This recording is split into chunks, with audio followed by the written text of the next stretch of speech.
আমার মুক্তি সর্বজনের মনের মাঝে, দুঃখ বিপদ তুচ্ছ করা কঠিন কাজে, বিশ্বধাতার যজ্ঞশালা, আত্মহোমের বন্যি জ্বালা, মুক্তি আসে।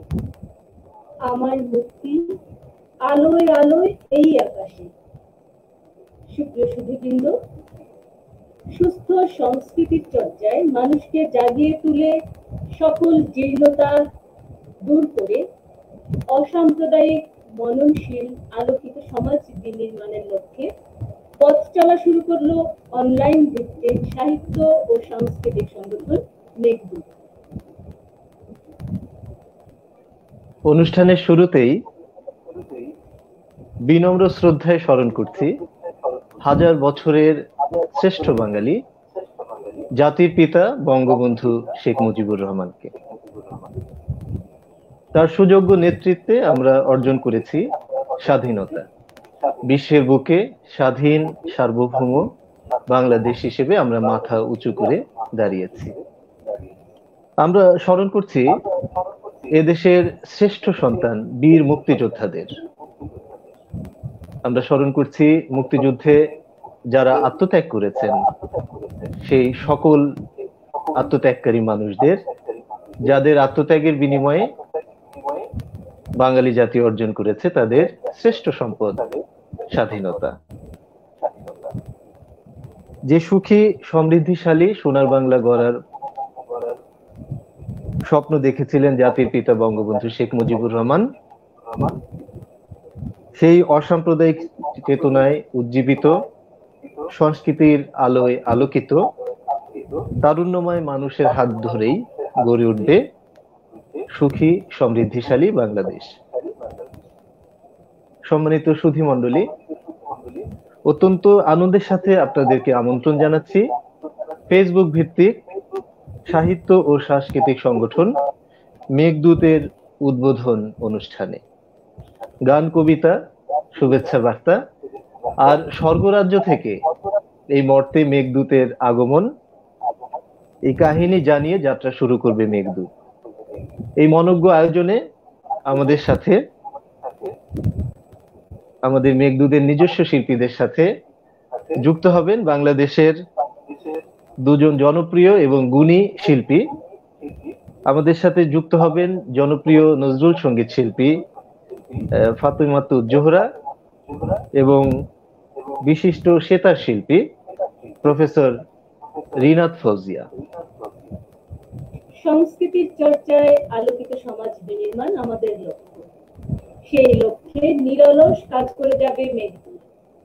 শুদ্ধ সংস্কৃতির চর্চার মধ্য দিয়ে আমরা অপসংস্কৃতির পথ রোধ করতে চাই, মানুষের ভেতরের সৌন্দর্য পিপাসু সত্তাটিকে জাগিয়ে তুলতে চাই, হৃদয়ের গহীনে প্রথিত সুকুমার বৃত্তির কলিটিকে প্রস্ফুটিত ফুলে পরিণত করতে চাই আমরা। সেই ফুলের সৌরভে সুরভিত হবে সমাজ, সুরভিত হবে আমাদের প্রিয় জন্মভূমি বাংলাদেশ।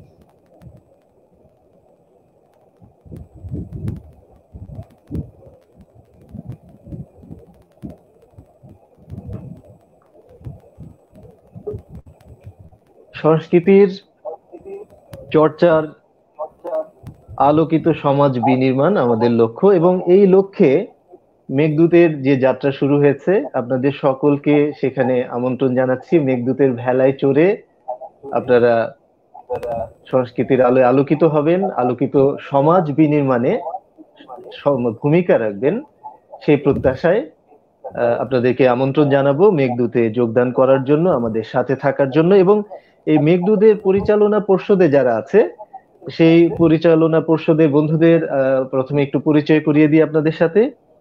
পরিচালক পর্ষদে রয়েছে সংস্কৃতির সাথে যুক্ত আমাদের 9 জন গুণী বন্ধু। আমাদের পরিচালনা পর্ষদে রয়েছেন সালমা মুক্তা, সংগঠক, উপস্থাপক, বাংলাদেশ বেতারের যিনি নিয়মিত উপস্থাপনা করছেন, তিনি একই সাথে সহকারী অধ্যাপক, রাষ্ট্রবিজ্ঞান বিভাগ, সরকারি তিতুমির কলেজ। আমাদের পরিচালনা পর্ষদে রয়েছেন তাহেরা আফরোজ, লেখক, আবৃত্তি শিল্পী, উপস্থাপক, বেতার এবং টেলিভিশনে নিয়মিত তিনি আবৃত্তি শিল্পী হিসেবে আছেন। একই সাথে তিনি কর্মজীবনে সহকারী অধ্যাপক সমাজ বিজ্ঞান, গার্হস্থ্য অর্থনীতি কলেজ। আমাদের সাথে রয়েছেন লুৎফুন নাহার পাখি, তিনি সঙ্গীত শিল্পী। এই সময়কার নজরুল সঙ্গীত শিল্পীদের মধ্যে যিনি একজন জনপ্রিয় মুখ। তিনি তালিকাভুক্ত শিল্পী বাংলাদেশ বেতার এবং বাংলাদেশ টেলিভিশন। আমাদের সাথে আছেন ডাক্তার ফারাবী আল কাফি, যিনি পেশায় একজন চিকিৎসক এবং একই সাথে তিনি একজন লেখক, গল্পকার এবং ভ্রমণ কাহিনী লেখক হিসেবে তিনি আহ, খুবই একজন জনপ্রিয় ব্যক্তি, জনপ্রিয় মুখ। পরিচালক পর্ষদে আমাদের সাথে আছেন ডাক্তার সিরাজুস সালেকিন, তিনি সহকারী অধ্যাপক, থোরাসিক সার্জারি বিভাগ, ঢাকা মেডিকেল কলেজ ও হাসপাতাল। একই সাথে তিনি একজন সংগঠক, একজন সমাজকর্মী এবং একজন লেখক। আমাদের সাথে আছেন জুবাইদা নূর খান। জুবাইদা নূর খান একজন সঙ্গীত শিল্পী, তিনি তালিকাভুক্ত শিল্পী কুমিল্লা বেতার এবং কর্মজীবনে সহকারী অধ্যাপক, ইংরেজি বিভাগ, আহ, তিনি কুমিল্লা ভিক্টোরিয়া সরকারি কলেজ। আমাদের সাথে আছেন উর্মি খান। উর্মি খান একজন সঙ্গীত শিল্পী, তিনি বাংলাদেশ টেলিভিশন বেতার এবং বিভিন্ন টেলিভিশনে মঞ্চে নিয়মিত অনুষ্ঠান করে থাকেন। আমাদের সাথে আছেন তাপস ইকবাল। তাপস ইকবাল এই সময়কার একজন খুবই জনপ্রিয় শিল্পী এবং সঙ্গীত শিল্পী এবং সঙ্গীত তিনি শিক্ষক। তিনি আমাদের সাথে আছেন। তিনি বাংলাদেশ টেলিভিশন, বাংলাদেশ বেতার এবং বিভিন্ন টেলিভিশনে নিয়মিত সঙ্গীত পরিবেশনের মাধ্যমে আপনাদেরকে মনোরঞ্জন করে থাকেন। আর পরিচালক পর্ষদের আরেকজন সদস্য হিসেবে আছি আমি, চৌধুরী রাশেদুন নবী। আমি লেখক এবং উপস্থাপক, ভাষা গবেষক। আমি কর্মজীবনে সহকারী অধ্যাপক, বাংলা বিভাগ, ঢাকা কলেজ। তো পরিচালক পর্ষদের সকলের পরিচয় জানানো হলো। এরপর আমরা আনুষ্ঠানিকভাবে আমাদের গান কবিতার আসরে চলে যাব। সকল অমঙ্গল দূর করে মঙ্গলের বার্তা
জগতে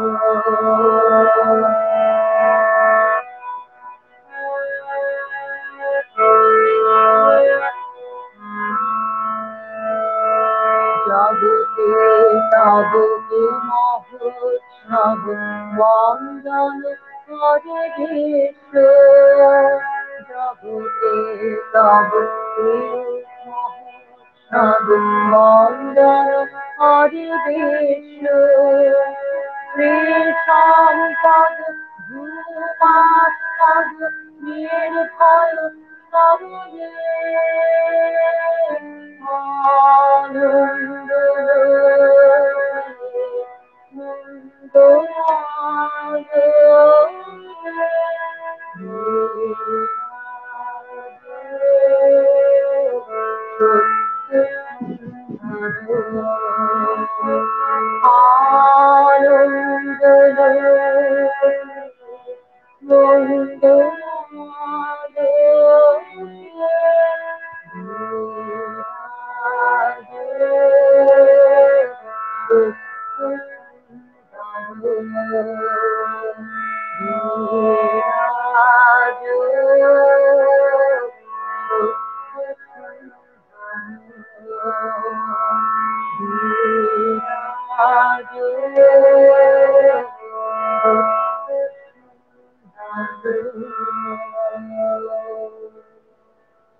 ধন্যবাদ।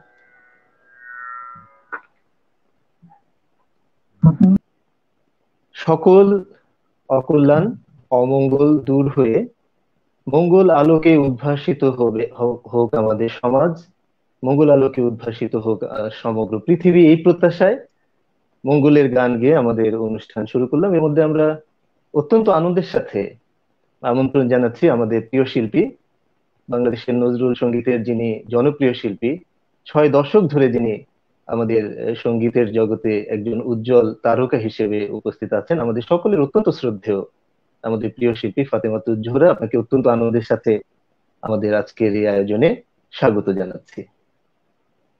শুভ সন্ধ্যা। সবাই কেমন আছে? সবাই অনেক ভালো আছে এবং আপনাকে দেখে নিশ্চয়ই অনেক আনন্দিত, কারণ আপনি আমাদের একজন খুবই জনপ্রিয় একজন শিল্পী এবং আমাদের শিল্পীদের কাছে আপনি একজন অনুকরণীয় ব্যক্তিত্ব। আপনাকে স্বাগত জানাচ্ছি এবং মেঘদূতের এই আয়োজনে আপনাকে পেয়ে আমরা অনেক আনন্দিত, আমাদের যারা দর্শক শ্রোতা আছেন তারা নিশ্চয়ই অনেক আনন্দিত। Thank you. আমি দর্শক শ্রোতাদের ফাতেমাতুজ জোহরা সম্পর্কে একটু যদি বলি, 6 দশক ধরে উনি সঙ্গীতের জগতে বিচরণ করছেন। 2006 সালে তিনি 21শে পদকে ভূষিত হয়েছেন। বাংলাদেশ গণপ্রজাতন্ত্রী বাংলাদেশ সরকার সঙ্গীতে বিশেষ অবদানের জন্য ওনাকে 21শে পদকে ভূষিত করেছেন। এছাড়া 2017 সালে তিনি নজরুল অ্যাওয়ার্ডে ভূষিত হয়েছেন। ফাতেমাতুজ জোহরা একজন প্রতিভাবান একজন সঙ্গীত শিল্পী। তিনি সঙ্গীতের পাশাপাশি আমাদের দর্শক শ্রোতাদের জানানোর জন্য আমি বলছি, সবাই হয়তো জানেন, কেউ কেউ অজানাও থাকতে পারে, তিনি কিন্তু একজন অভিনেত্রীও বটে। তিনি বেশ কিছু নাটকে অভিনয় করেছেন, তার 11টি নাটকে পর্যন্ত তিনি অভিনয় করেছেন এবং কেন্দ্রীয় চরিত্রে তিনি অভিনয় করেছেন বেশ কিছু নাটকে। পাশাপাশি তিনি একটি চলচ্চিত্রে তিনি অভিনয় করেছেন, গোলাম মোস্তফা শিমুলের ভালোবাসা সাদা কালো নামক চলচ্চিত্রে তিনি মায়ের ভূমিকায় অভিনয় করেছেন। জয়পুরহাট সরকারি বালিকা উচ্চ বিদ্যালয়ের এই প্রাক্তন ছাত্রী, তিনি স্কুলে পড়ার সময় থেকে গানের পাশাপাশি নিয়মিত অভিনয় করছেন। 1984 সালে খম হারুনের পরিচালনায় লাগুক দোলা নাটকের মাধ্যমে টিভিতে তার অভিনয়ের অভিষেক হয়। তো আমরা এই গুণী শিল্পীকে পেয়ে আজকে অনেক আনন্দিত। তো আপনার কাছে আমরা একটু শুনবো আমাদের এই নবীন যারা শিল্পী রয়েছে তাদের প্রতি আপনার একটু উপদেশমূলক বাণী আমরা শুনতে চাই। নতুন শিল্পীদের তো আমি ব্যক্তিগতভাবে সবসময় স্বাগত জানাই। আমার যতটুকু ক্ষুদ্র শক্তি আছে তাদের সঙ্গে কথা বলি, মিশি, ভালো মন্দ উপদেশ দিই। এবার যদি সেই উপদেশগুলো কেউ গ্রহণ করে তবে তো সেটা ভালো হতে পারে, যদি আমারটা নেয়ার মতো হয়ে থাকে। আর নতুনদেরকে উৎসাহ দেওয়ার ব্যাপারে যেটা বলবো, যে উৎসাহ মানে কেউ দিলেই যে পেতে হয় এমনটা নাও হতে পারে। উৎসাহ সে নিজের থেকে, নিজের ভিতর থেকে উৎসরিত যে উৎসাহ আগ্রহ, সেটা কিন্তু তাকে পথ চলতে বেশি সাহায্য করে। তারপরে অন্য কারো উপদেশ অবশ্যই তার কাজে লাগে, কিন্তু সবচেয়ে আগে, যেমন আমি বিশ্বাস করি, আনন্দ, বেদনা, যত কিছু অনুভূতি মানুষের থাকে, সবকিছুর উৎস এবং প্রাণ কেন্দ্র কিন্তু তার নিজের অন্তর। অর্থাৎ যদি আমি সঙ্গীতে আগ্রহী না হই, এই আগ্রহীরা আর কেউ করতে পারে না। হয়তো সে কোনো সময়, আমি যখন মেডিটেশন শিখেছি তখন কিন্তু সেখানে বলা হয়েছে যে হয়তো একটা শিশু মার পেটে থাকতে কিংবা কোনো সময় হয়তো তার অজান্তে কিছু শুনেছিল কোথাও, যখন সে মার পেটে ছিল কিংবা যখন তার জন্ম হয়েছিল, যখন সে তো কোনো বোধ হয়নি, হয়তো সে শুনেছিল কিন্তু সে মানে ওটা পারসিভ করেছিল, কিন্তু তার বলার মতো কোনো ক্ষমতা ছিল না। তো ঠিক তেমনই হয়তো কোনোভাবে সে আগ্রহী হয়েছে, সে গানের প্রতি তার ভালোবাসা জন্মেছিল বা জন্মেছে, তখনই একটা শিশু গানে আগ্রহী হয়, একটা মানুষ আগ্রহী হয়। কিন্তু বড় হয়ে তার বোধ জ্ঞান, যখন অনেক কিছু বোধ জ্ঞান জন্মালো, অথচ সাংগীতিক কোনো জ্ঞান তার জন্মায়নি, তখন নতুন করে সেটা জন্মে দেওয়া বা উপদেশ দিয়ে সম্ভব না। আমি যাকে বলি পাগলামি, গানের জন্য বা সুরের জন্য এক ধরনের পাগলামি থাকতে হয় মানুষের, তখন সে কিন্তু মানে মানুষকে, মানে কি বলবো এটাকে, মানে প্রত্যেকটা মুহূর্তে তাকে কুবলাতে থাকে যে আমি একটু, আমাকে একটু বলেন, আমাকে একটু, আমি একটু শিখতে চাই। এই যে তার যে আগ্রহটা, মানে আমি অন্য ছেলেদের বলি আমার কাছে বলার জন্য, আবার আমি কারো কাছে বলি একটু জায়গাটা একটু একটু করেন না, আপা ওটা করেন না, ভাইয়া একটু জায়গাটা একটু, ওটা উচ্চারণটা কেমন যেন হবে এরকম করে। এই যে আমি সময় আমার যারা সিনিয়র সিনিয়র আর্টিস্ট ছিলেন বা মুরব্বী ছিলেন তাদেরকে বলেছি, এবার এখনো বলি, বা ছোট কাউকে বলি, আচ্ছা তুমি এটা কি করলে বলতো, ওইটা একটু করো তো, একটু ওইটা করো তো, কি ভালো করলে। এই যে শোনার যে আগ্রহটা, উদাত্ত মনে শোনার আগ্রহ, উদাত্ত মনে শোনার আহ্বান, এটা কিন্তু মানুষকে আরো দিনকে দিন আগ্রহী করে তোলে। আর যদি তা না হয়, আর যদি এমন হয় যে তোমরা বলছো যে কিছু বলেন কিছু বলেন, তো আমাদের, আমি আমার বিশেষ করে এমন কি জ্ঞান আছে যে আমি বলবো, আমার এমন কোনো জানাশোনা নয়। আমি প্রত্যেকটা মুহূর্তে অন্বেষণ করতে থাকি, সব জায়গা থেকে অন্বেষণ করতে থাকি। এই যে আমার শেখার ইচ্ছা, জানার ইচ্ছা, এটা আমাকে তো পিছন থেকে কেউ বলে দেয়নি, মানে আমার অন্তর থেকে উৎসরিত এই ভাবনা চিন্তা, এটা থাকতে হবে যে কোনো ছেলে মেয়ের। আমি এটুকুই বলতে পারি।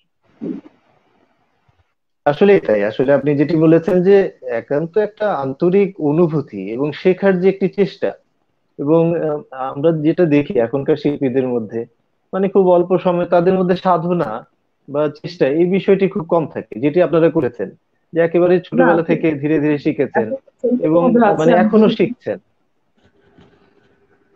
এবং এখন তো ছেলে মেয়েদের মধ্যে আছে, আমি দেখেছি আছে, নাই বললে ঠিক হবে না কথাটা, আছে। কিন্তু যাদের আছে তারা কিন্তু ঠিকই খুঁজে নেয়। এটা জল তেষ্টা পাওয়ার মতো, যে জল, আমার জল তেষ্টা পাচ্ছে, আমি কি করে আমার তেষ্টাটা মেটাবো, এটা যে জল খুঁজছে সেই জল খুঁজে বের করবেই করবে।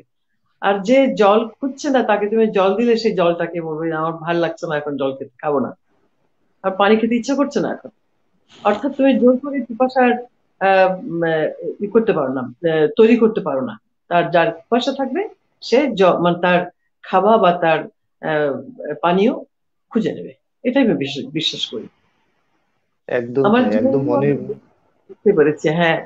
ধরো আমার জীবনে, গল্প করছি, কথা বলছি, আমার জীবনে আমি গান ভালো গাই না, এটা সত্যি কথা। গান আমি ভালো গাই না, গাইতে পারি, এখনো গান ভালো ভালো করে গান গাওয়া শিখিনি।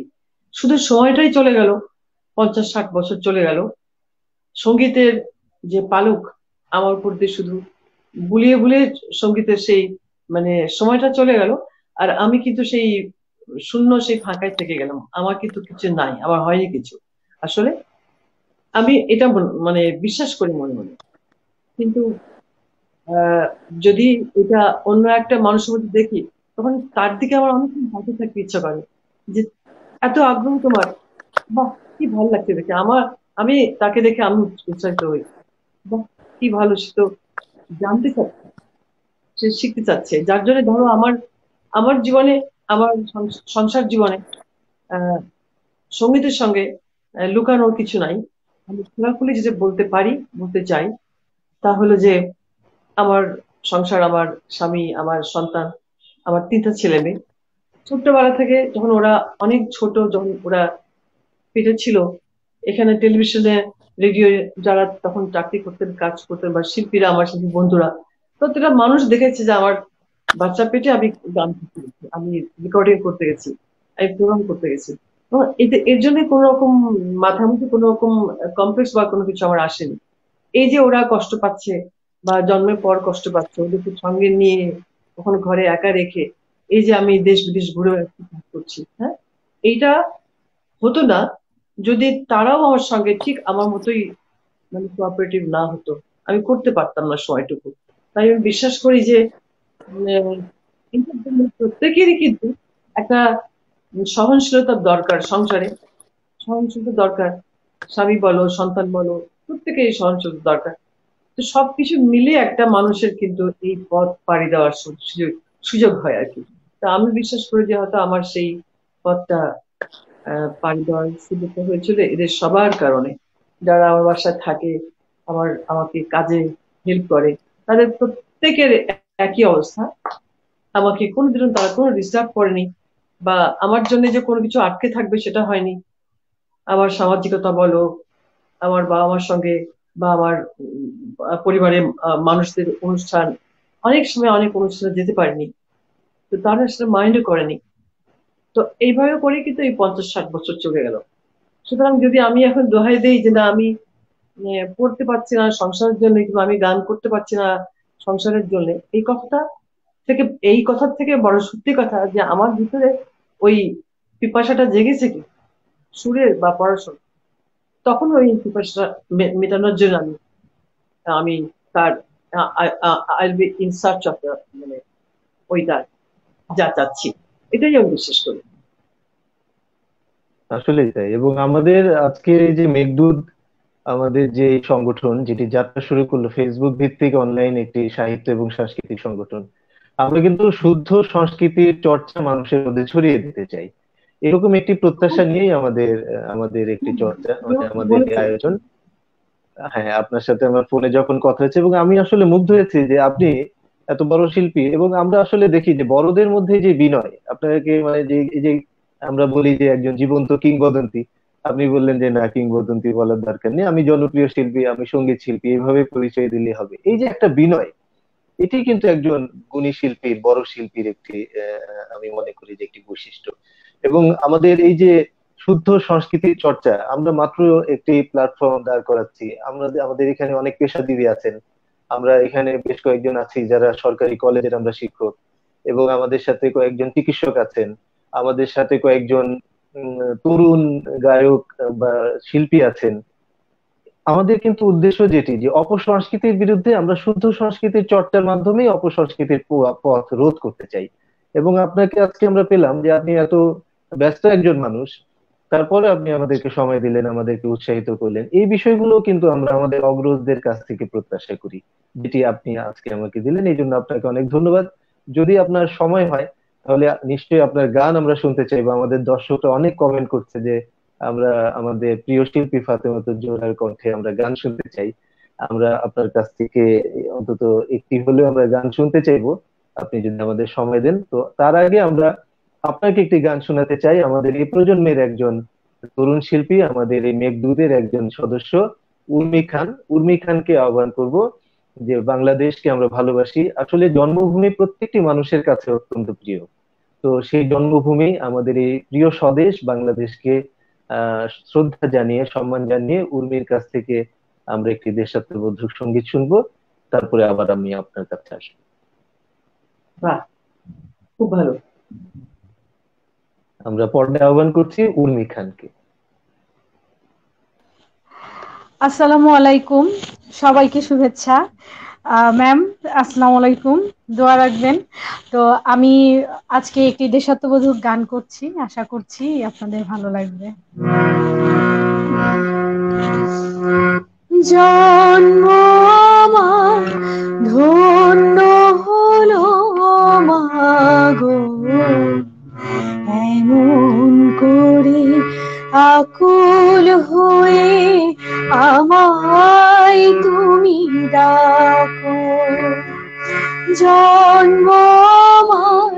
ধন্য হলো মাগো এমন করে আকুল হয়ে আমায় তুমি ডাকো।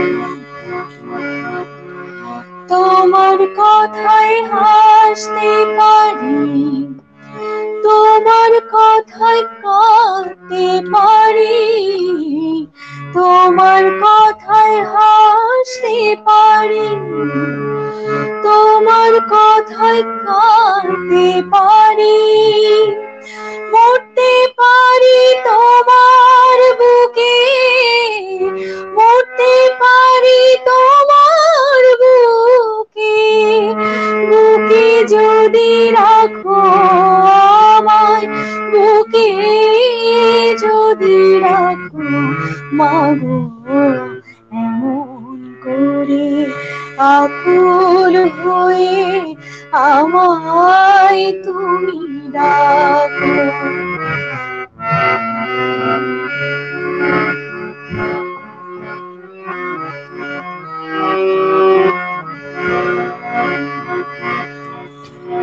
তোমার কথায় কথা বলি পাখির গানের মতো, তোমার দেখাই বিশ্ব দেখি বর্ণ কত শত, তোমার কথায় কথা বলি পাখির গানের মতো, তোমার দেখাই বিশ্ব দেখি বর্ণ কত শত, তুমি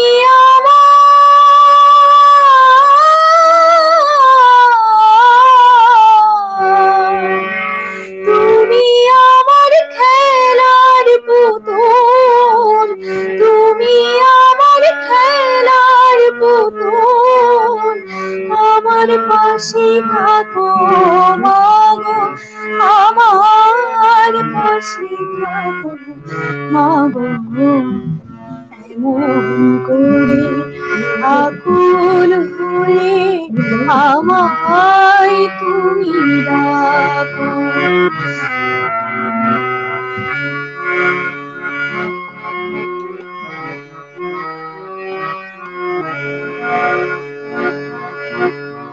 তোমার প্রেমে তোমার গন্ধে পরাণ ভরে রাখি,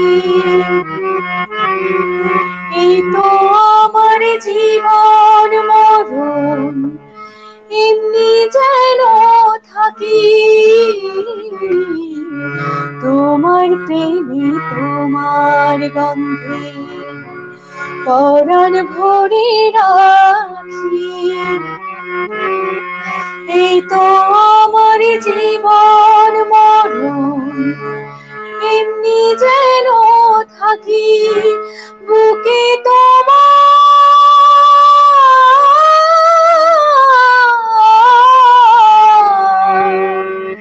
বুকে তোমার ঘুমিয়ে গেলে, বুকে তোমার ঘুমিয়ে গেলে জাগিয়ে দিও না গো আমায়, জাগিয়ে দিও না গো মাগো এমন করে আকুল হয়ে আমায় তুমি ডাকো।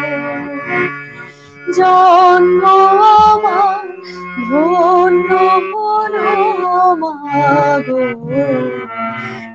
এমন করে আকুল হয়ে আমায় তুমি ডাকো, এমন করে আকুল হয়ে আমায় তুমি ডাকো। ধন্যবাদ। খুব ভালো উর্মি। ধন্যবাদ ম্যাম, দোয়া রাখবেন। আচ্ছা, উর্মির গানের পরে আমরা আবার একটু আপনার কাছে একটু শুনি যে আপনার তো যে শৈশব, মানুষের অনেক আগ্রহ আপনাদের মতো বড় শিল্পীদের নিয়ে। আজকে আপনাকে পেয়ে সবাই অনেক কমেন্ট করছে এখানে। তো একটু আমাদের পাঠক মানে দর্শকরা একটু জানতে চাচ্ছে যে আপনার শৈশবের যে গানের হাতে খড়ি সেই সময়কার একটু স্মৃতিচারণ যদি করেন আজকে। হাতে খড়ি যখন হয়েছিল তখন আমার হয়তো বছর 3 বয়স ছিল। তখন সেই সময়কার কথা আমার মনে নাই একটু। একেবারে মাত্র আমার 3 বছর আব্বা, বয়স থেকে হাতে খড়ি, আচ্ছা। হ্যাঁ হ্যাঁ, আমার আব্বা গাইতেন তো। আব্বা ডাক্তার ছিলেন। তো সন্ধ্যার সময় আব্বার ওই আনন্দের মানে ব্যাপারই ছিল গান বাজনা। আর আহ, ও যার সঙ্গে বসে গান বাজনা করতেন তিনি ছিলেন আমার ওস্তাদজি আর কি। মানে উনিও আমার ওস্তাদজি হয়ে গেলেন পরে, আমার আব্বার বন্ধু। কিন্তু উনি খুব বড় একজন সঙ্গীতজ্ঞ। ওনার নাম হচ্ছে হাবিবুর রহমান সাথী ভাই। মানে সাথী ভাই ওনার ডাক নাম, সাথী ভাই। তো আচ্ছা। উনি বলছে সাথী ভাই। আমি এবার আমি ওনাকে কাকু বলতাম। তো কাকু কি আমি কাকু বলবো না সাথী ভাই কি? তখন অনেক দিন পরে বুঝলাম যে ওনার নাম হচ্ছে সাথী ভাই। তো আহ, সাথী ভাই কাকু, উনি আমার ওস্তাদ ছিলেন হয়ে গেলেন। এই দুজন মিলে বসে সন্ধ্যা সন্ধ্যার সময় গান বাজনা করতেন বাসায়। তো সেটাই ছিল আমার গান শেখার বা শোনার যে আগ্রহের প্রথম সময়টা। তারপরে নাকি কাকু আর আব্বা, কাকু নাকি বসে বসে আবার কোলে নিয়ে, ওনার সন্তান ছিল না, ছোট 3 বছরের বাচ্চা কোলে নিয়ে বলছে, মা বলো তো সা, বলো তো সা। তো আমি নাকি সা বলছিলাম। সঙ্গে সঙ্গে খুশি হচ্ছে আমার আব্বাকে বলছে, ভাইজান ওর গলে তো অনেক সুর, ছোট বাচ্চা কিন্তু কি সুন্দর করে সা করলো। এটাও কিন্তু ওনাদের আবার আমাকে শেখানোর জন্য আগ্রহ বেড়ে গেল। এইটা শুরু হলো। তারপর থেকে তো মানে যখন আমি শেখা শুরু করলাম, যখন দেখি আমি একটু হারমোনিয়াম বাজাতে বাজাতে পারি, সারেগামা করতে পারি, তখন দেখি আমি আহ, মানে 6 বছর বয়স এরকম। এই হলো আমার। তখন মনে মনে আছে, তখন মনে অনেক কত কথা কত স্মৃতি। একদিন একটা ঘটনা ঘটলো। যখন আমি কানসার গুলো করছি, যখন দ্রুত লয়ের কাছে গিয়ে আমার ছিলেন আমার তবলার দুজন কাকু ছিলেন। একজন নাম হচ্ছে নগেন ঘোষ, একজনের নাম হচ্ছে রফিকুল আলম, দুলু কাকু। এই দুজন ছিলেন আমার তবলার ওস্তাদজি। আর হাইবুর রহমান সাথী ভাই কাকু ছিলেন আমার গানের ওস্তাদজি। তো যখন দুলু কাকু বাজাচ্ছেন তবলা, যখন কানসার গুলো করছি, কাকু এত মানে 4 গুণে চলে গিয়ে এত সুন্দর করে বাজাচ্ছে। আমি ওনার বাজানো দেখে, ছোট মানুষ তো যখন মাত্র ভয় পেয়ে বন্ধ করেছি, হারমোনিয়াম বন্ধ করে দিই। কাকু সঙ্গে সঙ্গে কাকু দেখি, আমার গানের কাকু বলে, এই তবলাটা তুলে বলছে তোমাকে একেবারে দেবো, একেবারে মাথা বিফাট করবে। ওই যে ভয় পেলাম, যে আমি অপরাধটা কি করলাম বুঝতে পারলাম। তার মানে ওটা একটা লয় চলছিল, এবং আমার যে লয়টা শুরু করেছিলাম, তারপর ন্যাচারালি ক্লাসিক্যাল করতে গেলে ওটা ডাবল 4 গুণ হবে। ওই ঠিক 4 গুণ যখন মানে ওটার টেনশনটা ওরকম হচ্ছে 4 গুণের, সেই সময়টা আমি চট করে বন্ধ করি।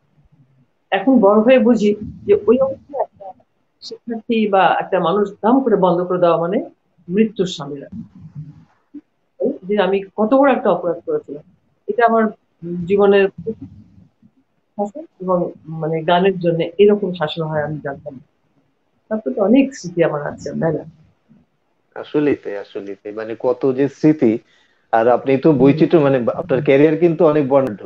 মানে একজন এই যে সঙ্গীত শিল্পী, পাশাপাশি আবার তিনি অভিনয় করছেন, অভিনয়ের প্রতিও কিন্তু আপনার একটা মমত্ব বোধ। এবং অনেকগুলো নাটকে আপনি কেন্দ্রীয় চরিত্রেও কিন্তু অভিনয় করেছেন। হ্যাঁ। আমি সেটি আরেকটা কিন্তু জিনিস আমার হ্যাঁ, খুব পছন্দের, এটা বলা হয়নি, এটা কোথাও লেখা নাই, আমি একটু বলে দিয়ে আসি। আমি তোমাকে হ্যাঁ, বলছি, হ্যাঁ, আমি কাউকে অবশ্যই। বলছি না কিন্তু, ঠিক আছে? সে তোমাকে আচ্ছা, আমি আচ্ছা। আর কেউ কেউ শুনবে না। সেটা হচ্ছে আমি খুব আহ স্কুলে, কলেজে, ইউনিভার্সিটিতে সবখানে, এবং তারপরে আমাদের বড় হয়ে অনেক পার্টি প্রোগ্রামে সবসময় যেটা করি, আহ, সেটা হচ্ছে যে ড্রেস অ্যাজ ও লাইক, ছদ্মবেশ যেটা, এটা করতে আমার খুব পছন্দের একটা ব্যাপার। কি করি তখন খুব একমত। এখন কিভাবে করি তা আর আমি কাউকে বলবো না। হয়তো হঠাৎ করে তুমি দেখবে দেখবে যে তোমাদের কলেজের মাঠে বা কোথাও দেখবে একটা অদ্ভুত একটা মানুষকে দিতে, নতুন একটা স্ট্রেঞ্জার হয়ে গেল, এগুলো দেখবে যে ওটা আমি ছিলাম, বুঝতে পেরেছো? কিন্তু আমার একটা খুব মানে একটা প্যাশন, আমি খুবই করি জিনিসটা। তো আমাকে টান দেয়, এরকম করো না, তুই ধরা খেয়ে এবার মানুষের কাছে বললাম কেন? অনেক কাণ্ড করেছে। তো এটা কিন্তু আজকে বলে দিলাম, তোমাকে বলিনি, কাউকে বলি।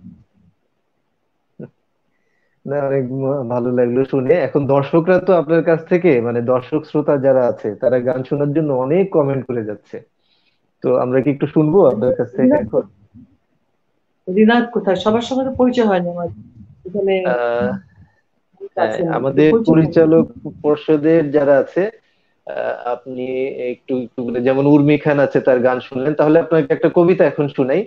আমাদের হ্যাঁ, সাথে আছেন অবশ্যই। আবৃত্তি শিল্পী, হ্যাঁ, তাহেরা আফরোজ। উনি একজন আবৃত্তি শিল্পী এবং পাশাপাশি তিনি সহকারী অধ্যাপক সমাজ বিজ্ঞান বিভাগ, গার্হস্থ্য অর্থনীতি কলেজ, বাংলাদেশ বেতার এবং বাংলাদেশ টেলিভিশনে নিয়মিত আবৃত্তি করেন। মঞ্চেও তিনি দীর্ঘদিন আবৃত্তি করছেন। তাহলে তাহেরা আফরোজের কাছ থেকে আমরা একটি আবৃত্তি শুনি। আসসালামু আলাইকুম ম্যাম, আমাদের অনেক ভালো লাগছে আপনাকে আজকে আমাদের মাঝে পেয়ে, খুবই ভালো লাগছে আমাদের সবার। কবিতা শোনাই, আজকে কবিতা শোনাবো, যেটা কবিতা শিরোনাম হচ্ছে মাঙ্গলিক, কাজী নজরুল ইসলামের। ভোরের বেলায় পূব গগনে সূর্যি ঠাকুর দেন উঁকি, বলেন, অলস জ্বরের মতন বসে বসে করছো কি? আমার আকাশ মায়ের কোলে জাগি আমি ভোর বেলায়, আমার হাসির উচ্ছলতা বনে বনে ফুল ফোটায়। ক্রমেই যত ঊর্ধ্বে উঠি ততই আমি হই প্রখর, শক্তি তেজের উজ্জ্বল দ্যুতি ছড়াই বিশ্ব ভুবন পর। রঙে রঙে রাঙাই আকাশ যখন সাজে অস্ত যাই, ত্রিলোক মলিন মোর বিদায়ে যাবার বেলায় দেখতে পাই। তোমার জীবন এমনই হবে আনন্দময়, যেথায় যাবে সেথায় যেন নূতন প্রাণের লহর বয়। তোমার শক্তি তপস্যাতে আসবে কাছে ঊর্ধ্বলোক, তোমার আলোক ঘুচিয়ে দেবে ত্রিজগতের দুঃখ শোক। এই পৃথিবীর আধার যত, এই মানুষের সকল ভয়, করবে মোচন শক্তি দিয়ে, সূর্য দিয়ে, হে দুর্জয়।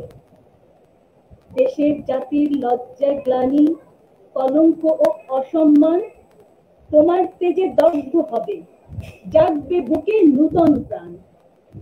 যেসব আত্ম অবিশ্বাসী ভয়ের গুহায় লুকিয়ে রয়, তোমার ডাকে আসবে ছুটে, হে তেজবীর, হে দুর্জয়। যে আদর্শ মানুষ আজও জন্মেনিকো এই ধরায়, তুমিই হবে সেই সে মানুষ অধ্যবসায় তপস্যায়। সূর্য সম শেষ জীবনে রাঙিয়ে যাবে দিক বিদিক, যুক্ত করে বিশ্ব নিখির গাইবে তোমার মাঙ্গলিক। অস্ত গেলে রবি যেমন জগৎ দেখায় অন্ধকার, হারিয়ে তোমায় কাঁদবে শোকে, তেমনি মানুষ এই ধরা। বাহ, খুব সুন্দর। আজকে কি মেঘদূত এখন আবার একটু, মেঘদূতের কার্যক্রম শুরু হলো আজ থেকে? আজ থেকে শুরু হলো। আমরা এই আয়োজনটির মধ্যে দিয়ে আমাদের যাত্রা শুরু করলাম। আর আমাদের এই মেঘদূতের যে পরিচালনা পর্ষদ, তাতে আমাদের বেশ কয়েকজন শিক্ষক যেমন আছেন, আমাদের চিকিৎসক বন্ধুরাও আছেন। তাদের মধ্যে একজন আছেন এই যে ডাক্তার ফারাবি, আপনি পর্দায় তাকে দেখতে পাচ্ছেন। এবং ফারাবি একজন চিকিৎসক, এর পাশাপাশি তিনি একজন লেখক। বিশেষ করে কথা সাহিত্যে বর্তমান সময়ের যারা খুব জনপ্রিয় লেখক, অনলাইন ভিত্তিক লেখকদের মধ্যে ফারাবিন খুবই জনপ্রিয় একজন লেখক। বাহ, পাশাপাশি এই মেঘদূত মেঘদূত এই পরিচালনা পর্ষদের একজন তিনি সদস্য।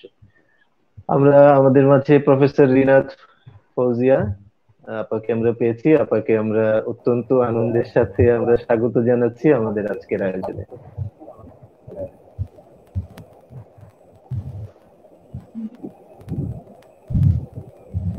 রিয়াদ ফৌজি আপা, আপনার আসসালামু মাইক্রোফোনটি আলাইকুম। একটু।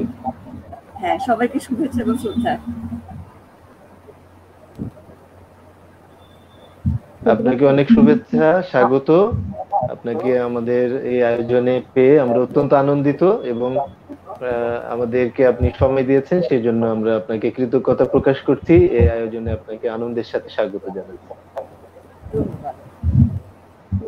হ্যালো রিনাত, জি, ভালো আছেন?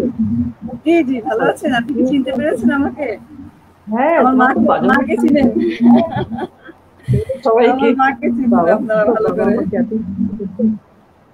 তোমার বাবার জীবনের একটা খুব মনে আছে। আমার লেখা একটা ছড়ার বই, ছাপানোর আগে এটা রিভিউ করার জন্য মানুষ পাওয়া যাচ্ছিল না, কারণ ওটা ছিল এবং বাচ্চাদের ছড়ার ঠিক বড়রা ভুল করতে পারে এরকম ধরনের। তখন এটা রিভিউ করবে কে বলছেন যে তাল বুঝতে পারছে না, হ্যাঁ স্বরলিপিতে কি হচ্ছে বুঝতে পারছি না। লাস্টে করতেছে গেছিল, তখন শিল্পকলা একাডেমি ডিজি উনি এটা দেখে পড়ে বলেছেন যে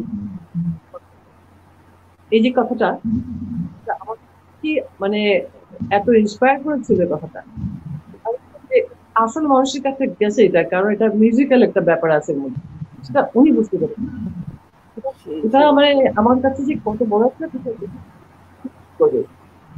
এমনিতেই আপনি বললেন সঙ্গীত বিষয়, আব্বা খুব পজিটিভ একজন মানুষ ছিলেন, কিন্তু এটা একটা খুব সত্যি কথা। আমাদের জন্য ওরকম মানুষের দরকার ছিল।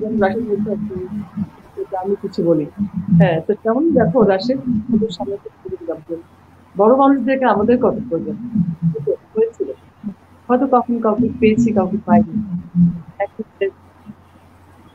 এক ধরনের ইগনোরেন্স কখনো কখনো দেখলাম যে না, বইটা রিভিউ করার জন্য সাহেব দেখেন যে বইটা ছাপানো যেতে পারে, নিঃসন্দেহে উনি ওনার হাতে লেখা থাকবে, পরে আমাকে দেখানো হচ্ছে, লুকে দেখানো হচ্ছে উনি মারা যাওয়ার আজ পর্যন্ত উনি জানতেন না যে আমি ব্যাপারটা জানি, আমাকে এত লুকে দেখানো হচ্ছে। এটা তোমাকে বলার জন্য খুব খুব ভালো লাগলো, আপনাকে অনেক ধন্যবাদ। রাজীব কি বলেছিলাম তোমাকে বলা হয়নি। আচ্ছা, আপনাদের দুজনকে পেয়ে আমরা আমরা আমরা আমরা আমরা অনেক আনন্দিত, আমাদের দর্শকরা অনেক আনন্দিত। আসলে আপনাদের উৎসাহিত হয়ে আমরা কিন্তু এই শুদ্ধ সংস্কৃতির চর্চাটাকে ছড়িয়ে দিতে চাই। আমাদের এই যে পরিচালক পর্ষদে যারা আছেন, বেশ কয়েকজন শিক্ষক আছেন, সরকারি কলেজের শিক্ষক, এবং কয়েকজন চিকিৎসক আছেন, শিল্পী আছেন, যেটা আগে আমি বলছিলাম, এবং তাদের মধ্যে আরেকজন চিকিৎসককে আমি একটু পরিচয় করিয়ে দিতে চাই, পর্দায় আসার জন্য আহ্বান করবো, ডাক্তার সিরাজুস সালেকিন।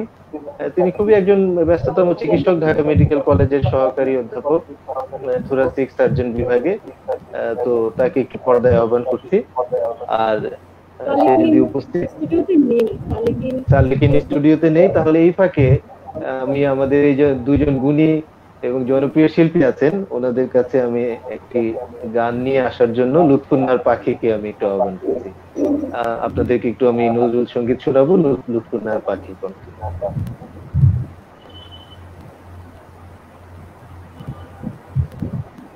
আমাদের মেঘদূতের একজন শিল্পী এবং পাশাপাশি শুদ্ধ সংস্কৃতি চর্চা করে যাচ্ছেন লুৎফুন্নার পাখি, তাকে আহ্বান করছি একটি সঙ্গীত পরিবেশনের জন্য।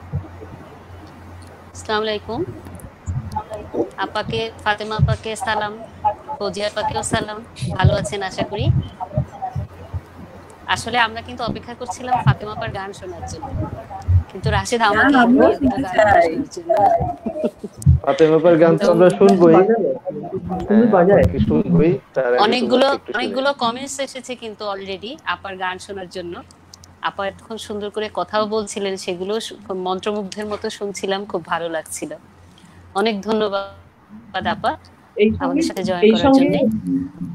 এই সঙ্গে মেঘদূতকে আমি আমার আমার সঙ্গে একমত হবে, মেঘদূতকে দুজন জনের মেঘদূতকে আমি সত্যি সত্যি আমার প্রাণের আমার অন্তরের মনের অন্তর মানে গভীরের যে শুভেচ্ছা ভালোবাসা স্বাগতম জানাচ্ছি এই জন্য যে তোমরা যাদের দেখলাম পর্যন্ত আরো আছে, তো এইরকম ধরনের গ্রুপ আরেকটা আছে বলে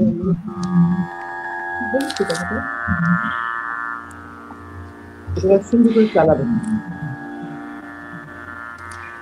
নিশ্চয়ই আপা।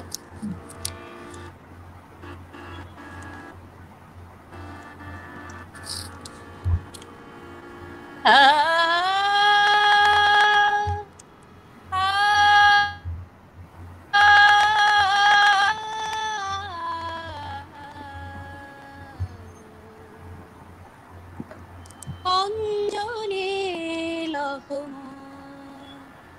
সঙ্গীতে অঞ্জনে লহম প্রদীপ শিখা সম কাঁপিছে প্রাণ মম প্রদীপ শিখা সম কাঁপিছে প্রাণ মম তোমায় হে সুন্দর মন্দিতে সঙ্গীতে সঙ্গীতে অঞ্জনে লহম সঙ্গীতে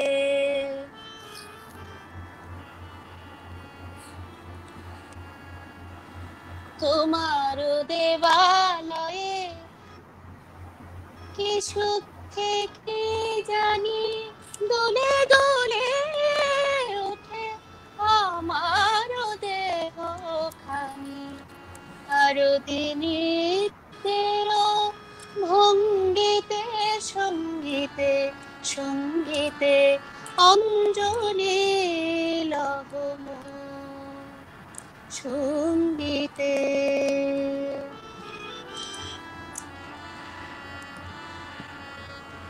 পুলকে বিকশিল প্রেমের শতদল গন্ধে রূপে রসে টলিছে টলমন পুলকে বিকশিল প্রেমের শতদল গন্ধে রূপে রসে টলিছে টলমন তোমার মুখে চাহে আমার বাণী যত লুটাইয়া পড়ে ঝরা ফুলের মতো তোমার পদতল রঞ্জিতে সঙ্গীতে সঙ্গীতে অঞ্জনে লহম সঙ্গীতে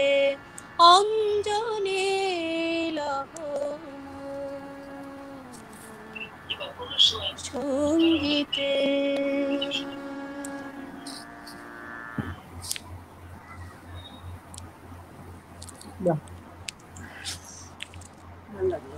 চেষ্টা করেছি আপা, খুব ভালো খুব ভালো। থ্যাঙ্কস আপা। এখন আপনার গান শুনবো আপা। আমরা তো বসে আছি আজকে আপনার গান শুনবো, রিনাত আপার সেতার শুনবো সেই আশায়। কিন্তু একটু রিনাতের সেটা না, আমি খুব অস্থির হয়ে আছি, একটা কিছু জি শুরু করে দাও না, একটু অনুরণন শুরু করে দাও রিনাত।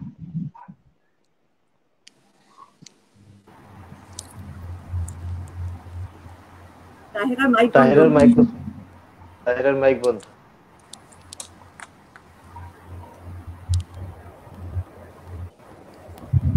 রিনাত ফৌজিয়া আমাদের সাথে আছেন। আজকে আমরা অত্যন্ত আনন্দিত, আমাদের সাথে দুজন শিল্পী আজকে আমাদের মাঝে আছেন এবং বাংলাদেশের অত্যন্ত খ্যাতি সম্পন্ন দুজন শিল্পী। এবং ফাতিমাতুর জন্য আপনার সম্পর্কে আমরা দর্শকদেরকে জানিয়েছি বা বলেছি, বা আপনাকে সবাই তো জানেন।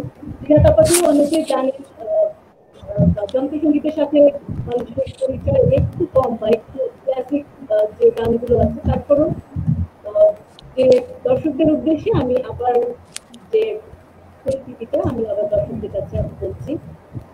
প্রফেসর বিনাদ ফৌজিয়া আন্তর্জাতিক খ্যাতিসম্পন্ন সঙ্গীত পরিবারের সন্তান।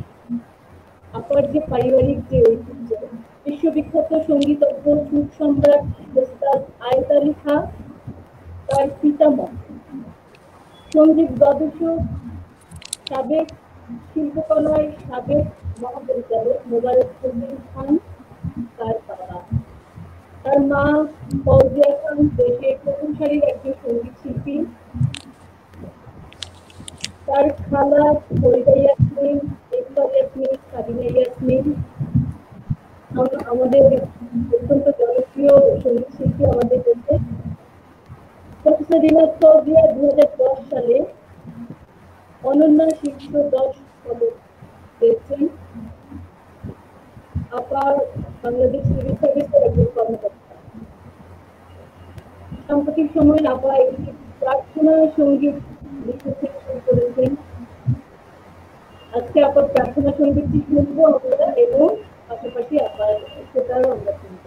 আপাকে অনুরোধ করছি আমাদেরকে সেটা শোনানোর জন্য এবং সেই প্রার্থনা সঙ্গীতটি আমাদেরকে শোনানোর জন্য। সেটা দিয়ে শুরু করি না, কথাবার্তা পরে হবে নাকি? আচ্ছা, আমার কথা কি শুনতে পাচ্ছ? পাচ্ছি, জি শুনতে পাচ্ছি। আমি তোমাদের খুব কম শুনতে পাচ্ছি, পাচ্ছি না বলতে গেলে।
ধন্যবাদ।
ছোট করে দিলু একটু শোনালো, আলাপ একটু জোর এই শোনালাম। ঘরোয়া আয়োজনে এখন আমাদের দর্শকরা খুব ভালো লেগেছে আমাদের দর্শকরা বলছে আপা প্রতিটা স্বর মন ছুঁয়ে যাচ্ছে, শুধুই মধ্যতা বলছে সাউন্ড করি লিখেছে যে অসাধারণ নিরাপত্তা মন জুড়িয়ে যাচ্ছে।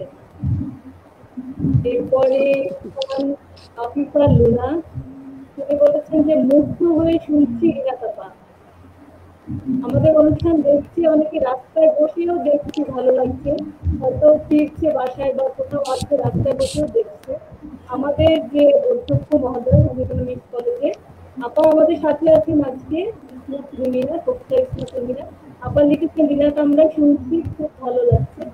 আপা আপনাকে অনেক ধন্যবাদ, আমিও ধন্যবাদ জানাচ্ছি আপনাকে।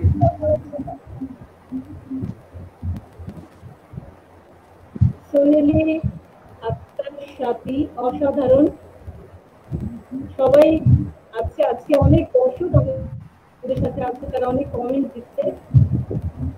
তো এবার আমরা কি আপনার কাছে গানটা শুনবো, প্রার্থনা সঙ্গীত আপা এখন শুনবো? যেমন ইচ্ছা। তাহলে আমরা লাশের কি বল শুনবো আমরা এখন প্রার্থনা করি না এখন আমরা? আমার মনে হয় যে আপাকে যে আমাদের যে মেঘদূতের যাত্রা শুরু হলো, এটা কিন্তু আমরা অপসংস্কৃতির বিরুদ্ধে একটা শুদ্ধ সংস্কৃতি দিয়ে আমরা মানুষকে আলোকিত করতে চাই। তো এই যে মেঘদূত, এই মেঘদূত হচ্ছে মানুষের কাছে শুদ্ধ সংস্কৃতির বার্তা নিয়ে যাবে, এরকম একটি কল্পনা থেকে কিন্তু আমাদের এই নামকরণটি। আর এই নামকরণটি নিয়ে আমাদেরই একজন লেখক বন্ধু, যিনি আসলে একজন চিকিৎসক, পাশাপাশি তিনি লেখক ডাক্তার ফারাবি আল কাফি, তার রচনায় আমরা একটি প্রযোজনা এখন শুনি। আমার মনে হয় তারপরে আমরা যদি আপনার গানটি শুনি তাহলে ভালো লাগবে। আমরা এখন ডাক্তার ফারাবিকে আমন্ত্রণ জানাচ্ছি এবং তার সাথে আছে সালমা বেগম সহকারী অধ্যাপক, সরকারি তিতুমির কলেজ, এবং তিনি একজন উপস্থাপক, বাংলাদেশ বেতারে নিয়মিত উপস্থাপনা করেন। তিনি একজন সাংস্কৃতিক সংগঠক এবং তার সাথে অংশগ্রহণ করবেন তাহেরা। আমরা তাদের অংশগ্রহণে মেঘদূতের যে মর্তে আগমন এই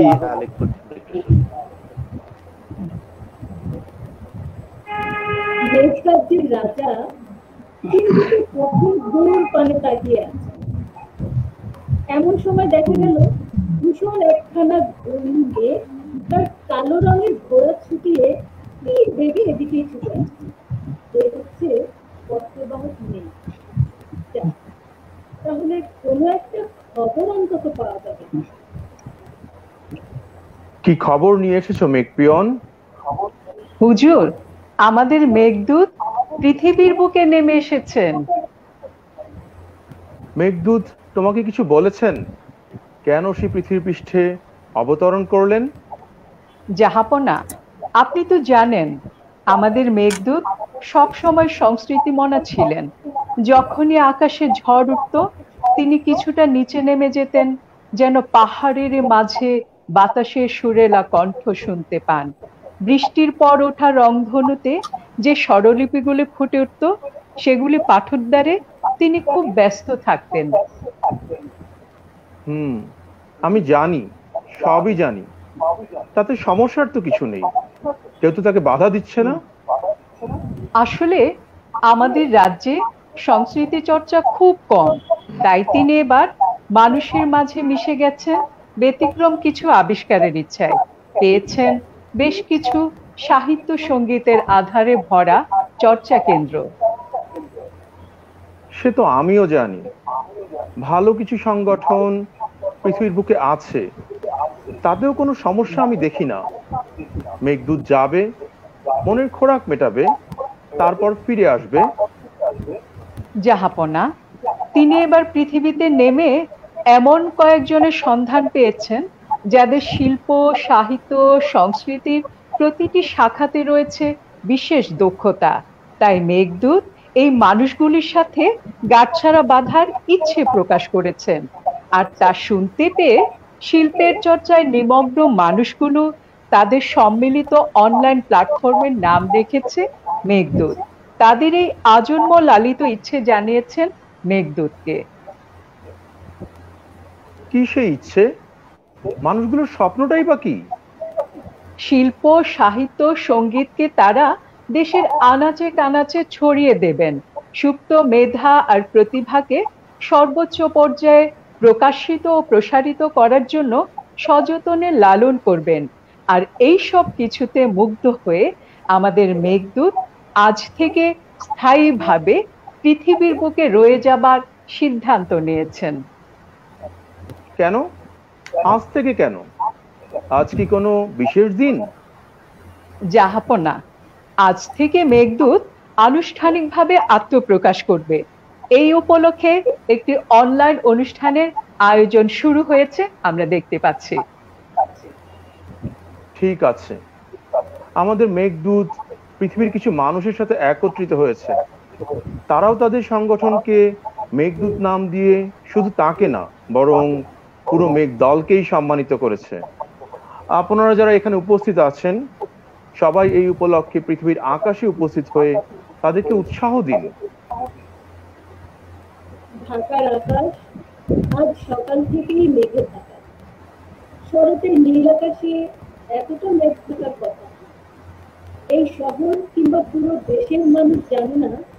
অদূর ভবিষ্যতে তাদের সবচেয়ে প্রিয় সংগঠন হয়ে উঠবে যে মেঘদূত, সে আজ আত্মপ্রকাশ করবে।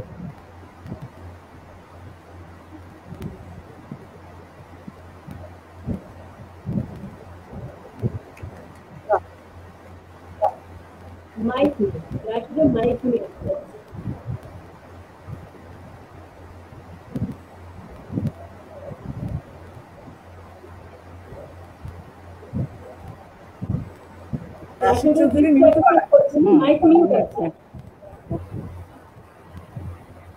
যেটি আচ্ছা মাইক মিউট ছিল। বলছিলাম যে মেঘদূতের যে আত্মপ্রকাশের কাহিনী, অর্থাৎ মর্তের যে আগমন, এই কাহিনীটি, কাল্পনিক কাহিনীটি লিখেছেন আমাদের বন্ধু ডাক্তার ফারাবী আল কাফি। তিনি একজন চিকিৎসক, পাশাপাশি তিনি একজন জনপ্রিয় লেখক। বিশেষ করে অনলাইনে যারা লেখালেখি করেন এবং জনপ্রিয়, তাদের মধ্যে ফারাবী আল কাফি সবার কাছেই খুব পরিচিত।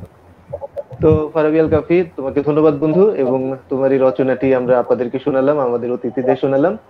রিনাত আপার কাছে আবার একটু আসি। রিনাত আপা, আপনার ভাই রাজিদ কিন্তু আমাদের খুব ঘনিষ্ঠ বন্ধু, এবং আমি বিশেষ করে আমি, তারপর ফারাবী, সিরাজুস সালেকিন, এরা কিন্তু আমরা কলেজে একই সাথে পড়েছি, নটরডেম কলেজে। রাজিদ আমাদের ক্লাস ছিল। তো রাজিদের সাথে আমাদের নিয়মিত তার গানও আমরা শুনি। তো এখন আবার আমরা আমাদের অতিথিদের কাছে একটু যাই। আমাদের যে বিশিষ্ট অতিথিরা আছেন, আমরা আসলে অত্যন্ত আনন্দিত আপনাদের পেয়ে। তো আপনাদের কাছ থেকে এখন আমরা শুনবো। আমাদের দর্শকরাও আপনাদের পেয়ে খুবই আনন্দিত, খুবই উৎসাহিত বোধ করছে। তো এখন আমরা আপনাদের কাছ থেকে আবার একটু গান শুনি।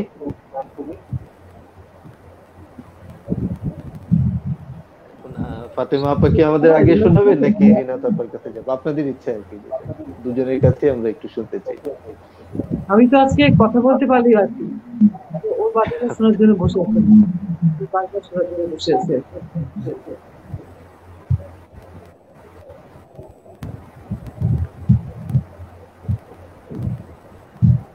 আমরা তো গান শুনতে চাই, গল্প অনেক শুনেছি অবশ্য, গল্পটাও খুব উপভোগ করেছি, এখন একটু গান শুনতে চাই। আচ্ছা, কারো জন্য মাইক্রোফোনটা অফ করে দিতে ভালো হয়, আমরা সবাই অফ করে দিচ্ছি। হ্যাঁ, মানে যে যখন আমরা কথা বলবো তখন শুধু আনমিউট রাখবো, বাকি সময়টা মিউট রাখলে ভালো হয়। হ্যাঁ।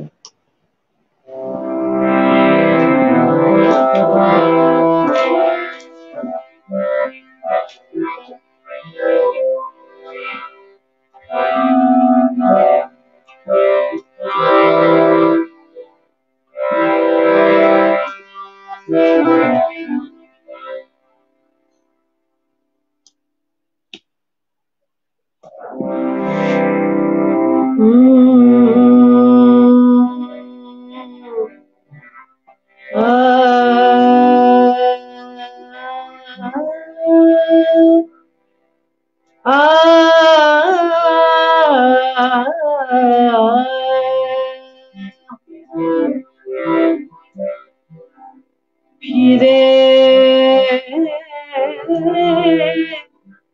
কেন এলে না,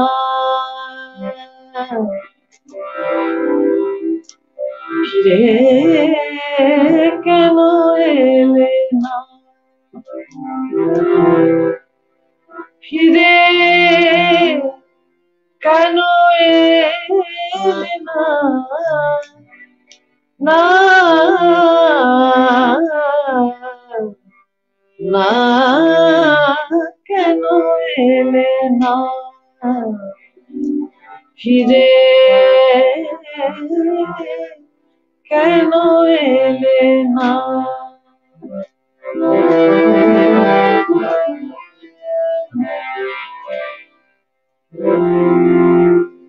মধুরে লাগো বয়ে যে গেল, মধুরে লাগো বয়ে যে গেল, মধুর সখ দিয়ে গেলে না, মধুর পরশ দিয়ে গেলে না, গেলে না, দিয়ে গেলে না,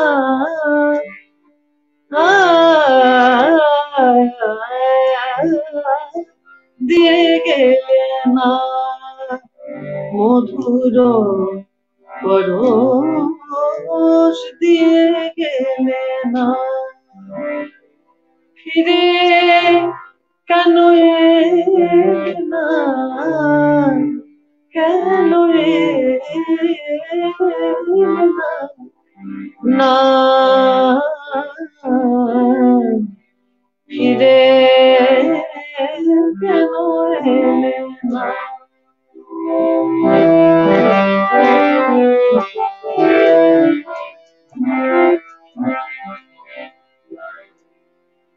মৃদুমলয় হিল প্রাণে শিহরণ জাগায়, চোখে রঙিন আশা মায়া কাজল লাগায়, মৃদুমলয় হিল প্রাণে শিহরণ জাগায়, চোখে রঙিন আশা মায়া কাজল লাগায়, যার স্বপ্ন দেখি তার দেখা মেলে না, যার স্বপ্ন দেখি তার দেখা মেলে না, ফিরে কেন এলে না, কেন এলে না ফিরে, কেন এলে না, না, না, না, কেন এলে না ফিরে, কেন এলে না, না, কেন এলে না, না, কেন এলে না ফিরে, কেন এলে না ফিরে, কেন এলে না, না, না, কেন এলে না,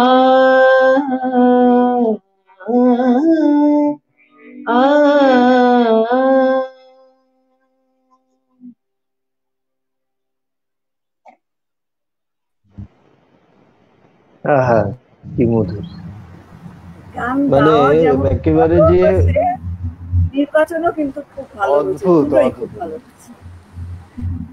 অদ্ভুত, মানে একেবারে মনে হয় যেন কানের ভিতর দিয়ে ঢুকে যে মরমে প্রবেশ, থ্যাংক ইউ। যেটা বলে আর কি। মানে এই সৌন্দর্য শুধু মানে কান দিয়ে যে শোনা তা না, আমার মনে হয় যে কিছুটা যেমন শোনা আর বাকিটা উপলব্ধির বিষয়। এতটাই ভালো লাগে, আসলে এতটাই ভালো লেগেছে। অনেক ধন্যবাদ আপা। তো আমরা তো একটা গান গেয়ে আপনাকে ছাড়বো না আসলে, এবং দর্শকরা যেভাবে কমেন্ট করছে যে আমরা তো শুধু একটা গান গেয়ে যে ইয়ে হয়ে যাব, আপার কাছ থেকে তো আমরা আরো শুনবো। এবং আমি যেটা জানি আপনার কাছ থেকে এমনও হয়েছে যে 6 ঘন্টা 7 ঘন্টা গান গাওয়ার পরেও দর্শক মানে বলেছে যে এত তাড়াতাড়ি শেষ করে দিলেন আপা।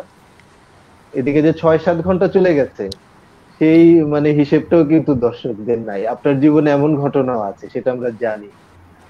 তো এই একটি গান গেয়ে তো আসলে আমাদের মন আজকে ভরবে না, আমরা আরেকটু শুনতে চাই আপনাকে, যদি আপনি তাহলে আমাদের। এর সঙ্গে একটা সময় এটা আমার আমার নমস্য শিল্পী যিনি ছোটখাটো কাছ থেকে আমি তিনি আমার আদর্শ, তার গানে শোনাচ্ছি। তার নামটা আমি আর বলছি না, সবাই জানেন তো, তার নামটা উচ্চারণ করতে আমার খুব ভয় লাগে, আমার হাত পা। তিনি তো আমাদের সবার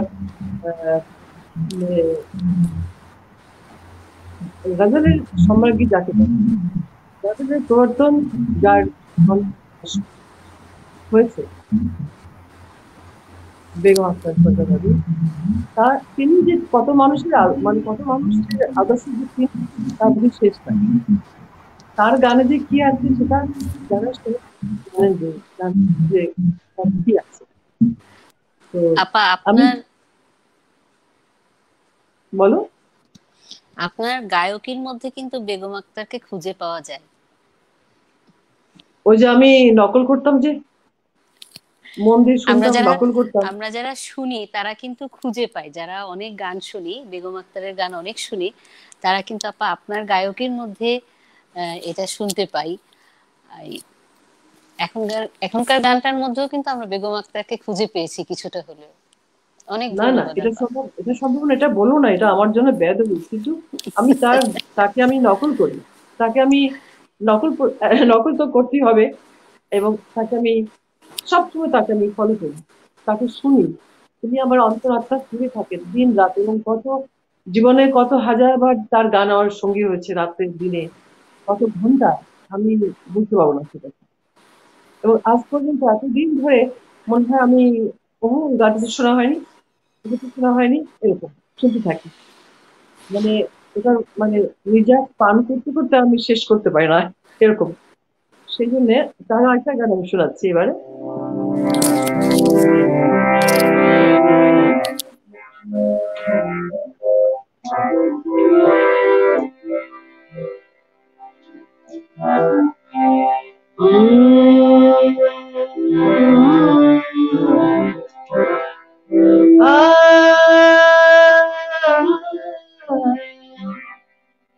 ফিরে যা বনে কালো বুলবুল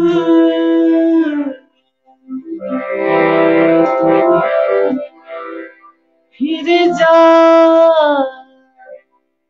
ফিরে যা বনে কালো বুলবুল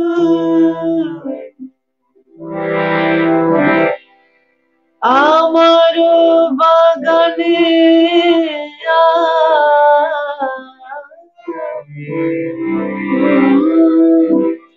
আমার বাগানে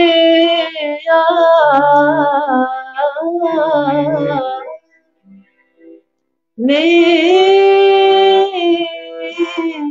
কোন ফুল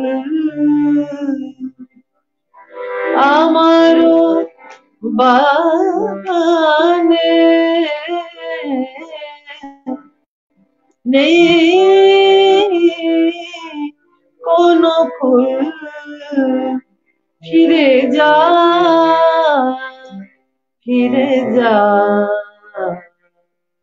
বনে কালো বুলবুল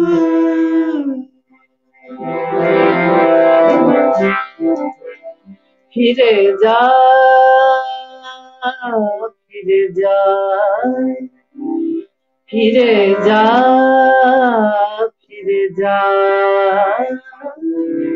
ফিরে যা ফিরে যা বনে কালো বুলবুল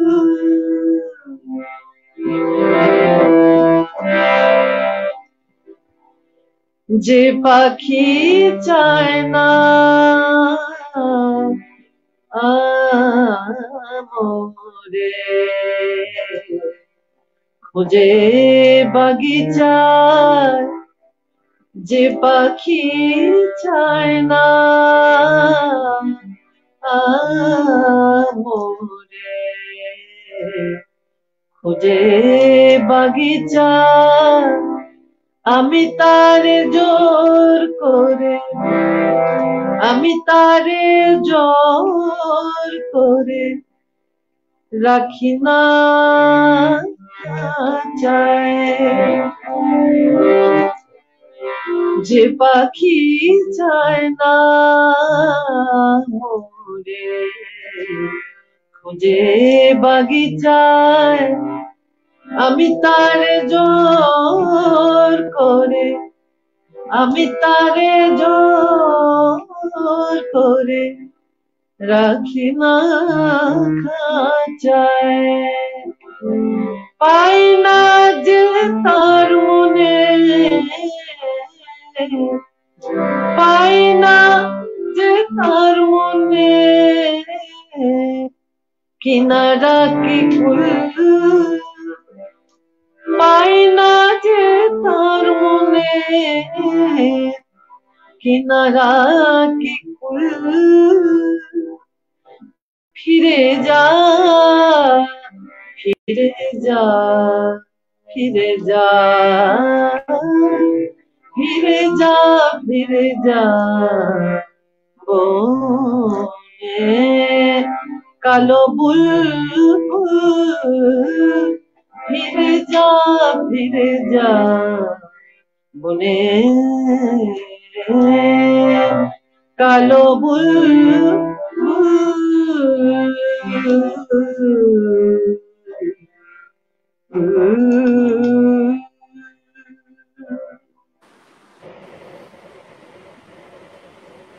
বাহ,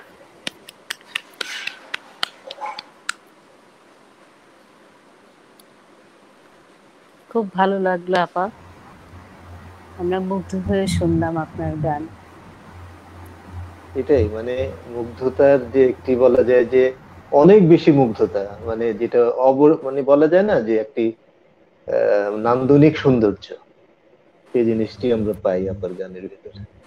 এবং ঢাকা কলেজে আপা এসেছিল আমাদের অনুষ্ঠানে, সেখানে তো আমরা আপাকে অনেক কাছ থেকে দেখেছি, অনেক গান শুনেছি, এবং আমরা আশা করি যে আমরা একদিন শুধু আপার গান শোনার জন্যই আর রিনা তাপার এই ইয়ে যে শারদ কি এটা সেতার শোনার জন্য সেতার আমরা ওই যে রাজিতে শারদ শুনি তো এর জন্য শারদ চলে আসে।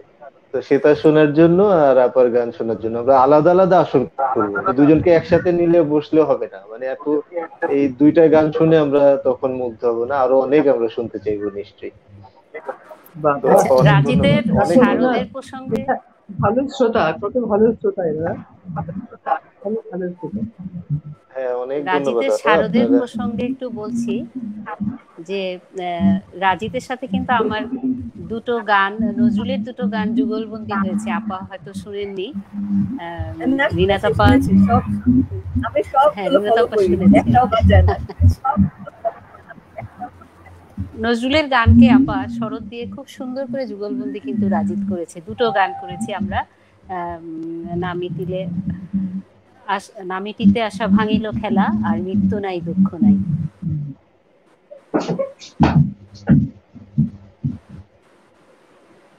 এখন আমরা আমাদের অনুষ্ঠানেরও শেষ দিকে আমরা মোটামুটি এসে গেছি, প্রায় অনেকক্ষণ ধরে আছেন দর্শকরা আমাদের সাথে। এখন রিনা তাপার কাছ থেকে আমরা আর একটু কিছু শুনি।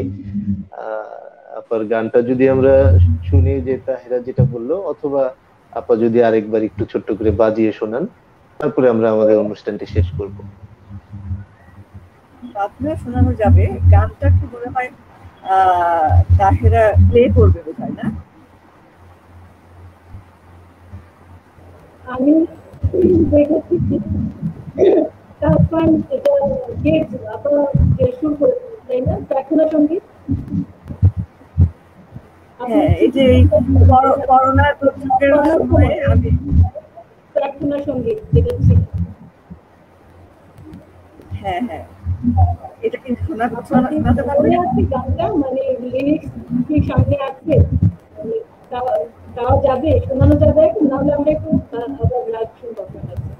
না, কিভাবে শোনাতে হবে? আমি কি লিঙ্কটা দিয়ে দিব? মানে কিভাবে দিব? আমি কি লিঙ্ক দিব? আমার মনে হয় যে আসলে ওই আপার গানটা আমরা পরে হয়তো শুনবো আরেকদিন। আজকে আপার কাছ থেকে আরেকটু আমরা সেটা শুনি, তারপরে আমরা অনুষ্ঠানের শেষের দিকে চলে আসি। আমাদের রাজি তো আছে, রাজি কিন্তু কমেন্ট দিচ্ছে। আমি না থেকেও আছি, আমাদের কিন্তু খুবই একটা মানে প্রিয় বন্ধু না থেকে আছে, ওর বন্ধুরা সবাই ওর কথা বলছে যে সেজন্য ও না থেকেও আছে। এটাই, ও আমাদের খুবই প্রিয় একটা বন্ধু, খুবই মিষ্টি একটা ছেলে, এবং আমার লেখা একটা গানও সে শুরু করেছে। আমি খুবই কৃতজ্ঞ তার কাছে। তো আমরা রিনা তাপার কাছ থেকে আবার একটু সেটা শুনি। প্রথমে পিলু বাজালাম, আমার পছন্দের ডাক সেই হিসেবে। আর এমনিতে একটু স্মরণ করে নেই, এই মাস হচ্ছে সেপ্টেম্বর মাস। সেপ্টেম্বর মাসে আমার পিতামহ যিনি, অর্থাৎ আয়তালিকা, আমার দাদু, ওনার মৃত্যুবার্ষিকী 2 তারিখে ছিল, আর 6 তারিখে ছিল ওনার বড় ভাই অগ্রজ সুসম্রাট ওস্তাদ আলাউদ্দিন খাঁ সাহেবের মৃত্যু দিবস। তো সাল আলাদা হলেও একই মাসে দুজনের প্রয়াণ, সে কারণে প্রতি বছরই কোনো না কোনো ভাবে ওনাদেরকে স্মরণ করা হয় বিভিন্ন অনুষ্ঠানের মাধ্যমে, সরকারি বেসরকারি বিভিন্ন অনুষ্ঠানের মাধ্যমে স্মরণ করা হয়। আমরাও বিভিন্ন জায়গায় অংশগ্রহণ করেছি অন্যান্য বছর। এই বছরের পরিস্থিতি একটু অন্যরকম, যেহেতু করোনার কারণে আমরা সবাই একটা লকডাউন পরিস্থিতিতে আছি। তো আমরা এভাবে আজকে যেমন করছি, এরকম ঘরে বসেই করছি অনুষ্ঠান। গতকাল এরকম ব্রাহ্মণবাড়িয়া একটা সংগঠনের থেকে এরকম অনুষ্ঠান করা হয়েছিল, তো ওখানে ওনাদের জীবনী নিয়ে নানান দিক আলোচনা করলাম, বা আরো আলোচক বক্তা ছিলেন, ওনারা কথা বললেন। তো ওনারা ছিলেন সঙ্গীতের দিকপাল। ওনারা যেভাবে সঙ্গীতকে ধারণ করেছেন, যেভাবে সারা জীবন সেটাকে লালন করেছেন এবং পরিবেশন করেছেন, আমরা তো তার ধারে কাছে কোনোদিনও যেতে পারবো না, বা সম্ভবও না। বিভিন্ন জীবনযাত্রার যে পরিস্থিতি, সেই সমস্ত কারণ সবকিছু মিলেই যেভাবেই হোক, যাই হোক, ওনারা যেটা বলছিলেন ছিলেন, ওনারা সাধক ছিলেন, জীবনের সব কাজের থেকে ওনাটাই ছিল আসল, এবং ওনারা দুজনেই বেশ কিছু রাগ রাগিনীও সৃষ্টি করে গিয়েছিলেন। তো এইরকম একটা রাগের কথা মনে পড়ছে এই মুহূর্তে, ওস্তাদ আলাউদ্দিন খাঁ সাহেবের সৃষ্ট একটা রাগ হেমন্ত। এই রাগটা আমি একটু প্র্যাকটিস করছিলাম কিছুদিন ধরে, যেহেতু ওনার সৃষ্ট রাগ সবাই শুনতে চাচ্ছে, এই জন্য ওটা একটু প্র্যাকটিস করেছিলাম। খুব বেশি সময় পাইনি, কারণ নানান ঝামেলা, সত্যি কথা নানান ব্যস্ততার কারণে সেটাটা নিয়ে ওভাবে বসা হচ্ছে না।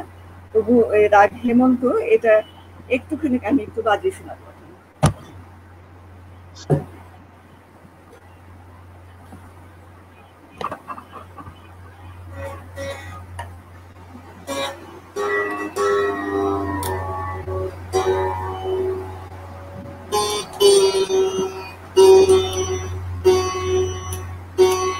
রাগটা একটু চেঞ্জ করে দিল, বেশিরভাগ রাগে পঞ্চম থাকে, এই রাগটাতে আবার মধ্যম হচ্ছে বাদী স্বর। হ্যাঁ, আমাদের গান যারা জানেন বা বাজনা যারা জানেন, বাদী সমবাদী কথাগুলোর সাথে নিশ্চয়ই পরিচয় আছে। তো যে স্বরটাতে আমরা বেশি সময় প্রাধান্য দিই, বেশি সময় দাঁড়াই, সেটা বাদী স্বর। তো এই রাগটা একটু অন্যরকম। আর সাধারণত মধ্যম বাদী হয় যে রাগগুলো একটু মিষ্টি হয়, চোখে মুখে হয়।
বাবা, অপূর্ব অপূর্ব। মনের মতো হয়নি, চেষ্টা করলাম আর কি। এবার এবার রিনাদকে জিজ্ঞেস করছি, জানতে চাচ্ছি হলো হেমন্তের, আমার মনে হচ্ছে আমি হেমন্ত কালের মধ্যে থেকে ঘুরে যাচ্ছি। হেমন্ত যে আবহাওয়াটা আমাকে এত বেশি আপ্লুত করে রাখছিল, ফিল করছে আমাদের সঙ্গীতের আসলে এটাই বৈশিষ্ট্য, আমাদের উচ্চাঙ্গ সঙ্গীত বলি বা আমাদের দেশীয় যে আমরা প্রকৃতির খুব কাছাকাছি, প্রকৃতির সাথে খুব মিল, এবং এক একটা রাগ রাগিনী এক একটা আবহাওয়া ফুটিয়ে তোলে। একদিকে যেমন মৌসুমের সাথে আছে, এক একটা সিজনে এক একটা রাগ, আবার দিনের সকালের সাথে একটা রাগ, দুপুরের সাথে বিকালের সাথে, তো প্রত্যেকটাই সেই প্রকৃতির পরিবেশটাকে ফুটিয়ে তোলে। যেমন এই যে মৌসুমের কথাগুলো বললাম, এটা হেমন্ত যে একটা আবহ, কল্পনা এসে যায় যে হ্যাঁ হয়তো ঝিরঝির করে শিশির পড়া শুরু হয়েছে, কিংবা হলুদ পাকা ধানের ক্ষেত ভরে আছে। আমি বারবার শুনতে শুনতে ওই ধানের সেই হলুদ সোনালি যে ছড়ানো, ওর মধ্যে যেন আমি লেগে চলে যাচ্ছি, এটা কল্পনায় চলে আসে। আমাদের মানে পূর্বপুরুষ যারা, ওনারা যেভাবে করে গেছে, আমাদের সেই ক্ষমতা নাই, কিন্তু ওনারা সুরের সাথে আর প্রকৃতির সাথে এভাবে একাত্ম হয়ে মিশে গেছিলেন, সেভাবে ওনারা এই জিনিসগুলো তৈরি করে গেছেন। মিলটা হয়ে যায়। হ্যাঁ, চলাচলের মধ্যে এমন ভাবে বিরাজ করতে থাকে, গাছের পাতার রঙের মধ্যে বীরবন্ধু হাওয়া বয়ে যাওয়ার সঙ্গে বা ঝড়ের হাওয়া সবকিছুর সঙ্গে আমরা যদি করছি, গান করছি, এগুলোর মধ্যে যেন মনে হচ্ছে যে একই সময় সেই গান কোনো পার্থক্য নেই। আজকে তাই মনে হলো যে আমি এখন হেমন্ত কালের মধ্যে মানে অবগাহন করছি, আমার এরকম মনে লাগলো। অনেক ধন্যবাদ তোমাকে, খুব ভালো। বহুদিন পরে একটা মেঘদূতের ব্যানার অনুষ্ঠান করলো মেঘদূত, এই জন্য আমি আবারও আন্তরিক স্বাগত জানাই। তারা যেন রাখি। আপনাদেরকে অনেক ধন্যবাদ আপা। আপনাদের মতো এরকম গুণী মানুষরা আমাদের, আসলে আমরা আমাদের সবাই তো পেশাজীবী, কিন্তু এর বাইরে আমরা প্রাণের তাগিদে শুদ্ধ সমাজ বিনির্মাণে কিছুটা হলেও অবদান রাখতে চাই। আর আপনাদের মতো এরকম বরেণ্য ব্যক্তিত্বরা আমাদের সেই চলার পথে একটা বিরাট প্রেরণা। আপনাদেরকে অনেক ধন্যবাদ। আমরা আমাদের অনুষ্ঠানও শেষ পর্যায়ে চলে এসেছি, নিশ্চয়ই এর পরেও আমরা আপনাদেরকে আরো শুনতে পাবো। নিশ্চয়ই আমাদের পাশে আপনারা থাকবেন। আমাদের এই একটি লোকসঙ্গীত মানে লোকসঙ্গীত আমরা এখন শুনবো আমাদের একজন বন্ধু তাপস ইকবাল, এবং তার এই গানটির মধ্যে দিয়ে আমরা আমাদের আজকের আয়োজনকে শেষ করব। আমাদের যে মাটির, বলা যায় যে বাংলার যে মাটি মানুষ, একেবারে গ্রামের মানুষের যে প্রাণের একটা সুর, মানে লোকসঙ্গীতের গানে আমার মনে হয় যে আমরা শিকড়ের কাছে চলে যাই, একেবারে মানুষের প্রাণের একটি গান, সেটি পাই লোকসঙ্গীত। তো তাপস ইকবাল আমাদের বন্ধু, তাকে অনুরোধ করব আমাদেরকে নেত্রকোনার একটি লোকসঙ্গীত সে আমাদেরকে শোনাবে। আসলে এরপরে আসলে গান হবে, মানে এত সুন্দর গানের পরে মানে মাথায় শুধু ঘুরঘুর করেছে সেতার আর ফাতেমাতুজ জোহরার গান। এরপরে একটা গান গাবো আমি, আমার নেত্রকোনার জালাল খাঁর একটা গান আমি গাচ্ছি।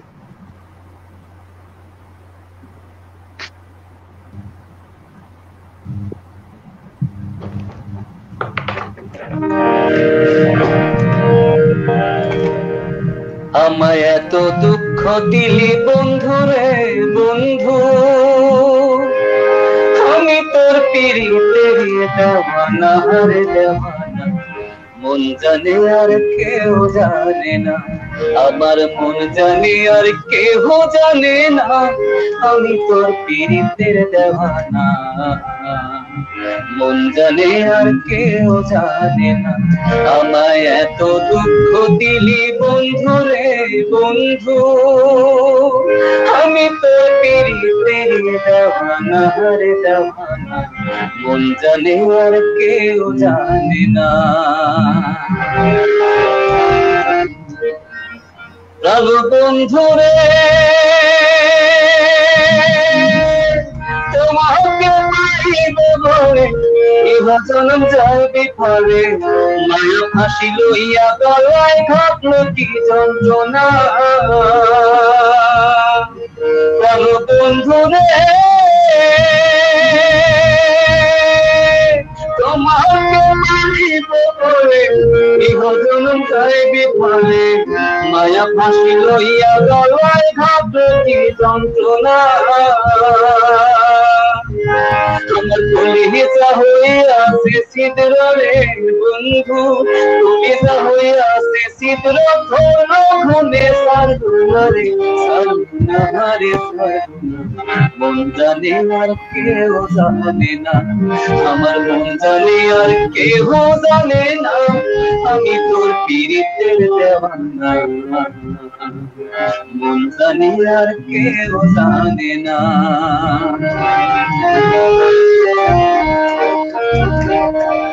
প্রাণ বন্ধুরে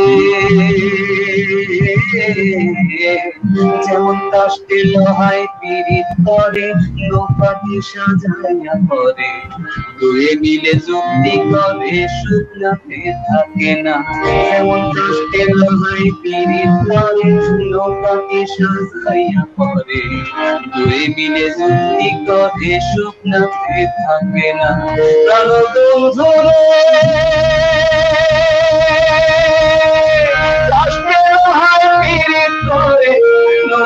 সাজাইয়া পড়ে দুই মিলে যুক্তি করে শুকনাতে থাকে না তারা জলের বুকে জীবন কাটায় রে সখী জলের বুকে জীবন কাটায় রামির বাসে না রে বাসে না রে বাসে না মন জানে কেউ জানে না আমায় এত দুঃখ দিলি বন্ধু রে বন্ধু আমি তোর পীড়িতের দেওয়ানা রে দেওয়ানা মন জানে আর কেউ জানে না মন জানে আর কেউ জানে না মন জানে আর কেউ জানে না ধন্যবাদ বাহ দেখো একটা কথা বলি শেষে সেটা হচ্ছে যে গভীর অন্তর্লীনতা কিন্তু এক সুরের গভীর যে চলাচল এটা কিন্তু শুধুমাত্র ভাষার পার্থক্য ভাষা এক আর আমাদের এমনকি Indian north Indian classical music সবই তো ফ্লোরের মধ্যে পড়ে যায় সব কিছু ফোকাস করে সেজন্য দেখো ওর ইনস্ট্রুমেন্টাল আমার গান সবকিছু কিন্তু একটা গভীর চলাটার মধ্যে এক জায়গায় স্বরটা ওইটা কিন্তু হেমন্ত কিন্তু প্রকৃতির রূপ দেখে দিল আমার গানেও তাই এবং ওর গানের ভাষা আলাদা সুর আলাদা মনে হচ্ছে যে আমরা ওই একটা ব্যথার একটা জায়গায় অবস্থান করছি মানে মানে আমাদের ইন্ডিয়ান ক্লাসিক্যাল মিউজিক ফোকলোর আমি তোমার জানাচ্ছি রিনাথ তুমি কিছু বলো কি শুনতে পারি খুব ভালো লাগলো আসলে আর পল্লী গীতি মানে যে বৈশিষ্ট্যটা এটা গলায় খুব ভালোভাবে ধারণ করেছে আমার কাছে সেজন্য খুব ভালো লেগেছে প্রত্যেকটা গানের তো একটা নিজস্ব আবহ থাকে কেউ নজরুলের গান ভালো গায় কেউ রবীন্দ্রনাথের ভালো গায় তো পল্লী গীতির যারা গাইবে তাদের এই যে গলার রেঞ্জ বলেন বা এই যে গভীরতা বা ভাবটা ধারণ করা সব মিলে আমার কাছে খুব ভালো লেগেছে ধন্যবাদ আপু আমি আসলে আধুনিকের শিল্পী রাশেদের কথায় আমি আমার ফোক গিয়েছে আমি রাজিদের ফ্রেন্ড আমরা রাজিদ আর আমি সুন্দরীকে দোহাই তোমার এটা ফিউশন করেছি ও সারদ বাজিয়েছে তো আর কি তো আমি চেষ্টা করি যে সবকিছু গাওয়া না ভার্সেটাইল হওয়া ভালো যে কোনো একটাতে থাকবে তা না তুমি যখন আধুনিক গাইবে আধুনিকের মতো গাইবে যখন পল্লী গাইবে পল্লী গীতির মতো গাইবে আমি আজকের গানটা শুনে মন্তব্য করলাম আমি ফাতেমাতুজ জোহরার একজন মানে এত ভক্ত যে তুমি বেশ বদলে গেছো পুরনো সৈকতে আর পানসি ভেরো না আমি যে কি শুনি এটা আমি মানে ছোটবেলা থেকে শুনছি এখনো শুনি আমি সবসময় এই গান খুব ভালো লাগে ওটাও তাই আধুনিক গান ওটাও তাই জি বেশ গান শখের সমস্ত ব্যথা গুলো সঙ্গীতের যে ব্যথাটা আমাদের আছে সেই ব্যথাটা ওখানে আছে, দুজনে সবারই ভাল লাগে গান। অনেক তো আমরা শেষ করে আছি নাকি? আচ্ছা, তাহলে লিঙ্কটা কি দেওয়া চেষ্টা করেছি, এর যে লিঙ্ক যে আমার করোনার সময় যে প্রার্থনা সঙ্গীত ওটার লিঙ্কটা পাঠিয়েছি, ওটা কি আমি সম্ভব কিনা আমি জানি না।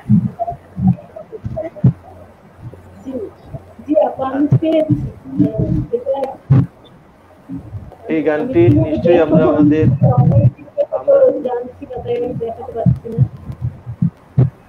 আমরা এক কাজ করব, তাহলে এখানে দেখাতে না পারলে আমরা আমাদের গ্রুপে দিয়ে দিব গানটি। হ্যাঁ, গ্রুপে দিয়ে দিলে সবাই দেখতে পাবে, এখানে নিশ্চয়ই সবাই এটা শুনবে, উপভোগ করবে। আমি বলছি যে ওই গানটি যেহেতু লিঙ্কটা দেখানো যাচ্ছে না, তাহলে আমরা গ্রুপে সেই গানটি দিয়ে দেবো। রিনাতাপার গানটা আমরা গ্রুপে দিয়ে দেব। আমার হাতে মাউস নেই বলেন আমি আসলে খুব ভালো অপারেট করতে পারছি না, এখানে দিতে চেয়েছিলাম, আমি না পেরে ইনবক্সে লিঙ্কটা দিয়ে দিয়েছি। আমি লিমিটেড সীমাবদ্ধ অবস্থায় আছি, কোনো মাউস নাই, মাউসটা আমি অপারেট করতে খুব একটা স্বাচ্ছন্দ্য বোধ করি না। কোনোভাবে আমি লিঙ্কটা অন্তত তাহলে আপনাদের ইনবক্সে দিতে পেরেছি, প্রাইভেট চ্যাটটাতে আমি দিতে পারছি না, দিলে তোমাদের দিলে শুনতে পেতো। এখন আমরা ওই গানটা গ্রুপে দিয়ে দিও তাহলে। হ্যাঁ, গ্রুপে দিয়ে দিলে সবাই গানটা শুনতে পাবে। রিনাতাপার এই গানটা করোনার সময় নিজেই গান। আর আমরা আসলে আমি পোস্ট করতে পারবো যদি আমি মেম্বার হয়ে থাকি, এটা আমার কাছে তো ভিডিওটা অরিজিনালটাই আছে, ওটা থেকেই পোস্ট করব সরাসরি, লিংকে না গিয়ে এটার জন্য দিতে পারে। এটা বেশি ভালো, অনেক ভালো লাগে। তো আমরা আসলে দেখতে দেখতে অনেকটা সময় গল্প, গান, কবিতা মিলে আমাদের দর্শকরা অনেকটা সময় ধরে আছেন।